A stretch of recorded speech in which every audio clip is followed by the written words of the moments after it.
Everyone in the sprawling Whitmore mansion knew one thing for certain. 8-year-old Clara, the millionaire's daughter, was always sick. Fevers that rose overnight, headaches that struck out of nowhere, sudden coughing spells that left her weak and trembling. No doctor could explain it. No medicine ever fully helped.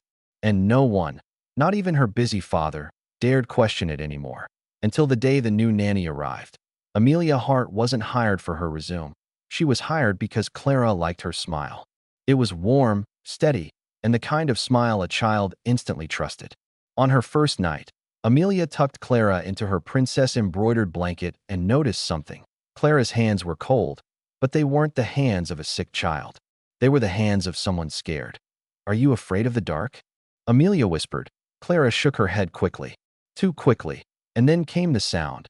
A faint scraping, like something brushing the wooden floor under the bed. Clara stiffened. Amelia froze.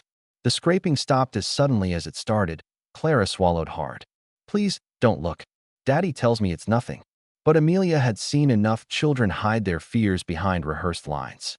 She only squeezed Clara's hand and hummed softly until the little girl drifted to sleep. The next night, the scraping returned. Louder. Longer. Clara clutched Amelia's arm with trembling fingers. This time, Amelia didn't wait. She slid off the mattress and knelt on the polished floor, lifting the drape of the lace bedskirt. But instead of finding a monster, a stranger, or even a stray animal, she found absolutely nothing.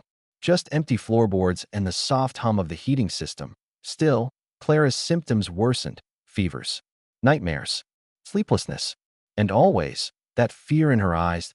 Amelia tried something different. Instead of leaving after tucking Clara in, she stayed beside her bed, holding her hand. Hours passed. Clara finally slipped into a deep sleep. A real sleep, the kind she hadn't had in months. And for the first time, the scraping didn't happen. The next evening, Amelia stayed again. And again, Clara slept peacefully, with no sudden sickness erupting from nowhere.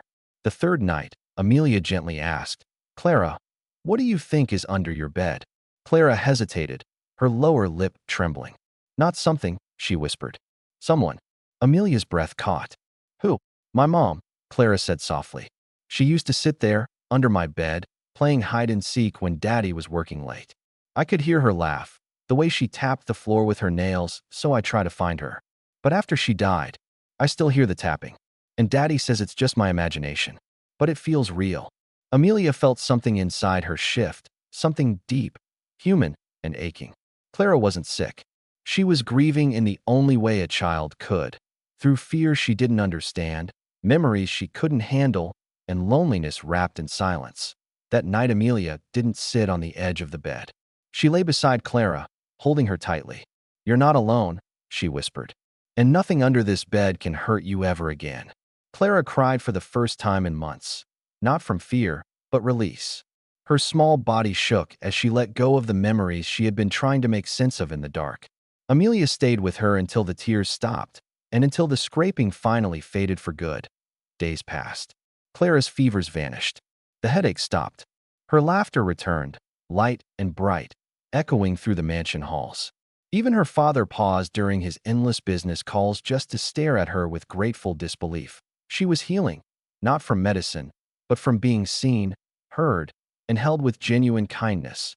And every night, when Amelia tucked Clara into bed, the girl would reach out a hand, smile, and whisper, "Stay with me just a little longer." And Amelia always did.